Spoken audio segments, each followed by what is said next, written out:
If you don't mind, let's take a moment for the sponsors so they can keep the lights running and keep West Virginia Commonplace going. 1998, Stamps.com has been an indispensable tool for nearly 1 million businesses. Stamps.com brings the service of the United States Postal Service and the UPS shipping right to your computer.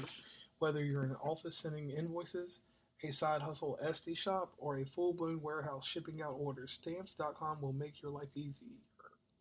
All you need is a computer and a standard printer, supplies or equipment. Within minutes, you're up and running, printing official postage for any letter, any package, anywhere you want to send. And you'll get exclusive discounts on postage and shipping from USPS and UPS. Once your mail is ready, just schedule a pickup or drop it off. No traffic, no lines. Cut the confusion out of shipping with Stamps.com's new rate advisory tool. You can compare shipping rates and timelines to easily find the best option. Save time and money with Stamps.com. There's no risk, and with my promo code POD, you get a special offer that includes a 4-week trial plus free postage and digital scale. No long term commitments or contracts. Just go to Stamps.com, click on the microphone at the top of the homepage, and type in POD. That's Stamps.com, promo code POD. Stamps.com. Never go to the post office again. Welcome everybody to West Virginia and Commonplace. Today we're going to go back in time, do a little nostalgia, and this is one of the episodes where we're going to catch up and learn a little bit more about me. I am from Rustburg, Virginia, which is close to a bigger city that everybody knows. That's Lynchburg, Virginia. Lynchburg, Virginia, you hear about Jerry Falwell, you hear about different things, but mainly Liberty University and things like that. So, here goes my story. We had the greatest movie theater on earth. It was called Cinemark Movies 10. It was the dollar movie, the official. It got late release movies, or like the releases towards the end of their tail date before they would come out on VHS back in the day, or DVD, whatever it was. And the Cinemark 10, there was a Hardee's nearby. It used to be an old country buffet beside it. It used to be another store called Fallmore, which was a close to like what a Walgreens is today. It was a competitor of Revco back in the day.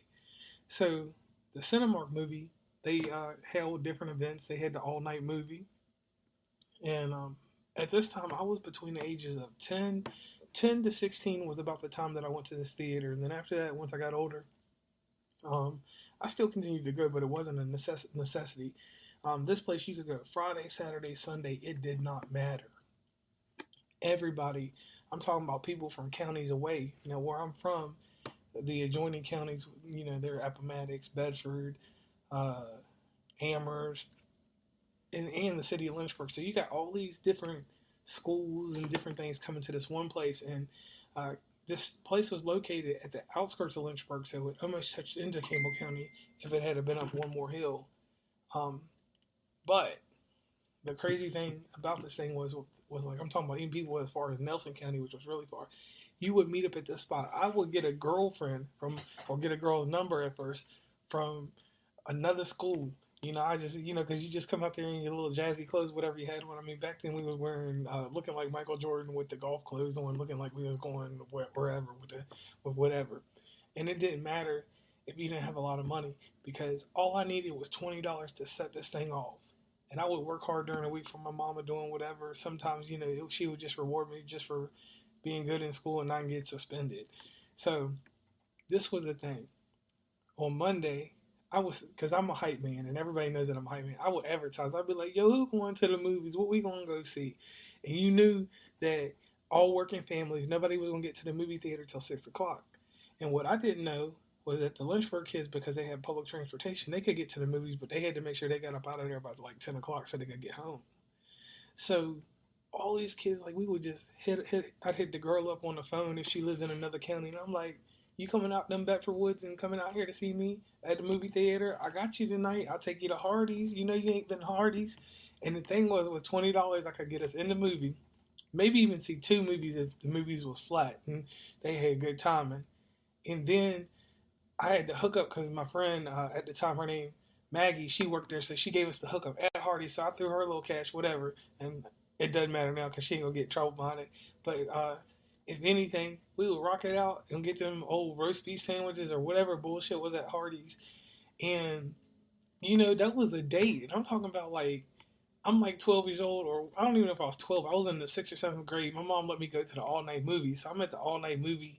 And I'll never forget it because Alien Resurrection, whatever year that movie came out, the girl I was talking to at the time, we was actually dating. We was on a date. We stayed at the all night movie all night, and my mama, Rosalind, was so cool, and it still is to this day. She would pick us up and take the girl back home to wherever she lived. That's how cool, you know, my me growing up was. Like my mom made it a point that I was social. She made sure that I was active. If it was going to the skating ring, whatever. But back to the movie theater, since it was at the bottom of the hill from where I lived, it was literally 20 minutes from where I lived. My mom made an effort to make sure I was out the house Friday and Saturday night. Obviously, because she was getting a groove on or whatever, but she definitely made that effort. So I would coordinate things. If somebody didn't have a way to get there or something, I'd be like, yo, ride the school bus, come stay with me Friday, Saturday night. My mom will take you home on Sunday, or we'll go to church. Back then, everybody was doing Awanas and stuff like that. So some of my homies that necessarily didn't have the freedoms that I did would come to my house. Everybody really came to my house. And we chill in the basement, then we would get ready. And even if somebody didn't have the clothes or something, and I had something that they could fit in, man, we would throw on different shit, and we would go to the movies. And I'm talking about, we mean mugging and stuff. And there's people older than me. When I was 12 years old, I dated a girl that was 17. Didn't lie to her, didn't even give her the hype. It was just a bravado that probably I just had $20 in my pocket and she ain't had 20, but she had a car, so she had a little gas. So we would run that car around, pick up everybody, bring them to the movie theater. And the thing was, where some movies will go up to $1.50, it didn't matter because you could literally get the popcorn, get the little candy, or if you were like us thugs, you would go to Dollar Tree, get the candy, and just put that shit in your pocket. And you could go up in the theater and rock out. And they had a little arcade spot too, so I'd go over there and I would thrash fools and some Street Fighter. Let me tell you, Lord, it was just one of those things where I was always so excited for it. And then one day came, I got older, and it started losing its nostalgia because we started getting more advanced and you start working jobs. So then you can finally get that money to go to O'Charlie's or take her to wherever to go eat, or whoever you're dating, doesn't matter. Um, so then the dollar movie lost its luster for a little bit, and then it picked back up midway because they had CC's Pizza at some point, and then the movie theater was right there. So we could go to the buffet for $5, and then I could go see the movie for $1.50, whatever it was, and I still wasn't breaking past these $40 meals that I got into in my 20s, and $60 meals, and later on more expensive meals. So even at that point, I would still throw it in there sometimes just to be nostalgic, be like, yo, let's go back to our teenage days. Let's go to CC's and go to movie Sin. And it was so amazing. And I just think, like, most of the time, I want to say my middle school years up until ninth grade, that was probably the greatest time of my life of going to movies 10. Um, it was just like I said, with the whole planning, um, I was slick with it. So sometimes Friday night I would go, and then Timberlake, Virginia, is where my Blockbuster, which was closest to me, and then we had Hollywood Video. Well, we would go rent something from one of these places and probably watch it for a little while and still trick out and go to the movie theater for the simple fact that going to the movie theater make things a whole lot easier than like wasting money on these rentals. Now, sometimes, for my video game stuff, I definitely would go to Hollywood Video and Blockbuster and the local rental movie place, wherever. But I didn't want to get charged rewind fees because I ain't rewinding shit, or I didn't then, I wouldn't now. So that movie theater, it would be sometimes that we wouldn't have nothing to do. Wouldn't even care about what the movie was playing. Like Titanic was playing. I done seen Titanic in the movie theater like 40 times. And it's just because it was $1, it was a long movie. I can go in there with my girlfriend. We can talk. We can just look at each other, make out a little bit. Because that was the make out session. And I ain't even going to front. It was the make out session.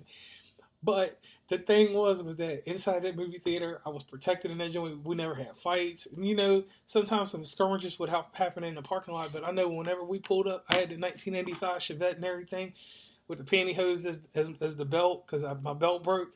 We still rocked it in the movie theater, chilling. I had the two females with me and my homie, and we was just on it. Like, it didn't even matter. Just the status was that if you could get to that movie theater, you could have a good time. And if you definitely got there, and you were able to stay for the late night movies, what? I'm trying to tell you, and I'm getting nostalgic here and getting too happy right now about this. Uh, it just was one of them scenes, and like I can't even remember what the popcorn tastes like. All I know is that once in a blue moon, I would get the snow caps out of there, and eat them. And the snow caps was on point because you could just shake, shake, shake. And I ain't saying shake the devil off, but I'm saying shake the snow caps out of the box. Everybody would get on them, and then the Sour Patch Kids and the Big Body drink and all. I think if you did it all together and got two Big Body drinks, one popcorn, that was like $8. So inside my $20 realm, I still had a little change left to go get them roast beef sandwiches. And then I don't know what happened. It's just like once I hit my 20s, I remember something happened, and where I lived got more involved with Jerry Falwell stuff in Liberty University, and the movie theater just disappeared one day. And outside of that movie experience, we moved on to IMAX theaters and stuff like that. And eventually I got to the point where I just realized that the home theater was the best one for 1998. Stamps.com has been an indispensable tool for nearly 1 million businesses. Stamps.com brings the service of the United States Postal Service and the UPS shipping right to your computer. Whether you're in an office sending invoices, a side hustle Etsy shop, or a full-blown warehouse shipping out orders, Stamps.com will make your life easier. All you need is a computer and a standard printer. Supplies or equipment. Within minutes, you're up and running, printing official postage for any letter, any package, anywhere you want to send. And you'll get exclusive discounts on postage and shipping from USPS and UPS. Once your mail is ready, just schedule a pickup or drop it off. No traffic, no lines. Cut the confusion out of shipping with Stamps.com's new rate advisory tool. You can compare shipping rates and timelines to easily find the best option. Save time and money with Stamps.com. There's no risk, and with my promo code POD, you get a special offer that includes a 4-week trial plus free postage and digital scale. No long-term commitments or contracts. Just go to Stamps.com, click on the microphone at the top of the homepage, and type in POD. That's Stamps.com, promo code POD. Stamps.com. Never go to the post office again. For me, which y'all know me on the projector sense and everything, and slinging that stuff up outside, but it was just something about being at that movie theater at a young age. It helped my self-esteem. It helped me like I felt like I was the man out that thing. Y'all know what I'm talking about.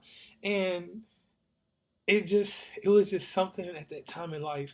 Like when I was out there, I just felt like nothing could stop me in the world. I was the Mac Daddy, whatever we were saying back in the late 90s or whatever.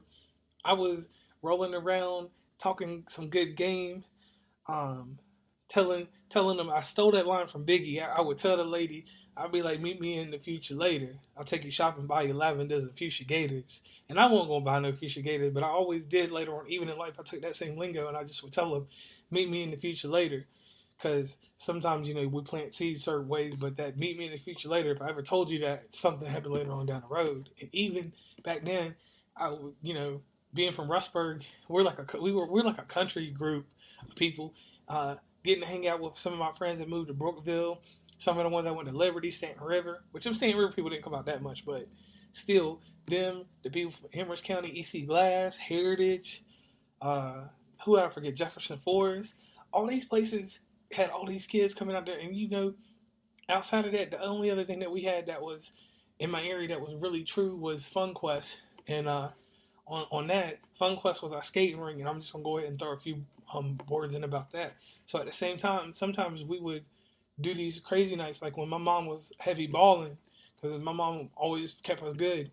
If I could get 4 of my friends together with me, my mom would make sure on Friday night we did the dollar movie, or Friday night we did the skating ring, and then Saturday night we did vice versa. And in doing so, it wasn't no popularity contest or nothing, but we could do things way cheaper back then. Like for 4 of us to go out and have a good time, my mom might have spent $100 that whole weekend between Friday and Saturday before Sunday, but that's including feeding us, and that's all having a good time. And then we make that little quick stop in the mall, because back then we didn't go up and down Ward's Road or anything crazy like that because we was young. But we would make that little trip in the mall looking like whatever. I swear to God, we looked really crazy because clothes back then were big, and I was always like a Nautica dude anyway, so I had the boat and everything, blah blah blah. But the thing was that Movies 10 to this day means so much to me because it's a place that I grew up. It's a place like that I feel like I got my style, I got my swagger. I didn't have to get it from music. I didn't have to get it from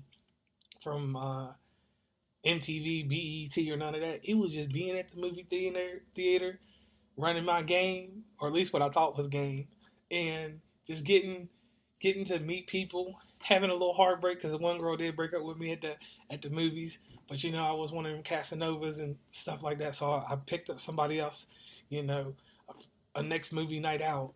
But I learned a lot there, and I'll tell you this one thing. That's one place where I developed some crushes out that thing. I was out there at the movie theater, and I seen her. And when I seen her at the movie theater, I was like, And I told my homie at the time, it was one of my cousins, Donnell. He was with me, and he was a true player for real. He was good at whatever he did, and um, it was just like one of those deals where, like, he gave me the game. He gave me the game, and Donnell, I'll see you somewhere down the road next time I'm in Virginia or whatever. But he gave me the game. He was like, man, just be yourself. He's like, people gonna like you regardless. He's like, you ain't got to get out here and act extra. He's like, fix your clothes. He's like, you proper. So, I fixed my stuff up. I went and hollered at the crush.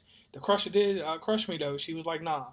She sent me back packing. But, later on in life, she seen me in the world and her tune changed. But, I told her to keep that same energy. But that's another story for another day. But the thing is that Cinemark Movie 10 will always have a place in my heart and be the greatest place that I've gone to or part of my life. No matter if I travel to a million theaters, I travel the world to any other crazy ass place. That theater, paying $1, going to see a movie, it just worked. And the lasting effect, one thing I don't talk very much about is my father. This theater was probably one of the best places because he took me to see movies. And my father died in 1994, so you can see what I'm saying. It's kind of crazy that, that theater has that many memories. And I mean, from that theater, I got friends that I met at that theater that I didn't know from a can of paint that's still my friends to this day. So my thing is that if you have a place that you got memories at, because things are getting erased, like, Blockbusters don't exist anymore. Farmore has disappeared before whatever. Ron's Buffet disappearing. Golden Corrals will be gone before you know it. So many things are going to become relics. If you got a chance, man, put a video account, put a photo account of that stuff out there so that the youth and different people can understand that we grew up in a different environment. We grew up in a social environment. You did have people that were hermits and stuff like that that came out later on in life and became whatever, or they stayed reclusive and they stayed hermits. But there was a time and an expression when we could go out and have fun, and I did not have to worry about if I was going to die. I didn't have to worry about, you might get jumped in the hood, and you might have some problems outside the movie theater, beyond the movie theater walls, but inside that theater, you was cool, you had fun. I ain't gonna say you could romance, because then that'd be telling a story on somebody's wife or something now, but you could have a good time in the theater, and you could make out, do what you wanted to do, and it only cost you it cost me $2. $1 for me, $1 for her, or $3. It didn't cost me an arm and a leg to go out here and have a good time. And that's something I miss because everything now, when I go to a movie experience is the same price as me going to Applebee's. So that's why I would rather take the $300 and buy the nice projector, put it up, let the lights shine down, and let that glimmer hit her eyes, and then it hit my eyes, and then it refracts, whatever light wants to do, however it wants to bend its way, and we can watch a great movie and have a good time that way. But that's it for this episode. Once again, Cinemark Movies 10 in Lynchburg, Virginia. The dollar movie. If you ever get a chance to talk to somebody about it other than me, they're probably more spirited and winded about it. But it's just one of those takes. It's one of those things that I did want to express and let you guys hear because, like I said, in this podcast thing, we try to give you a little bit of us, but that's how you know about my movie experience, and you know that I was into it. And I've seen a lot of great movies, but Alien Resurrection is the one that sticks with me whenever I tell a story about anything that happened in my life. So once again, this is JR from West Virginia Uncommonplace. You guys keep listening to the episodes, and if you want to reach me, wvuncommonplace@gmail.com. If you need a consult for any podcasters, definitely head over to www.wvuncommonplace.com. The shop's up and running, and look through my link tree on Instagram. And let's keep this thing going.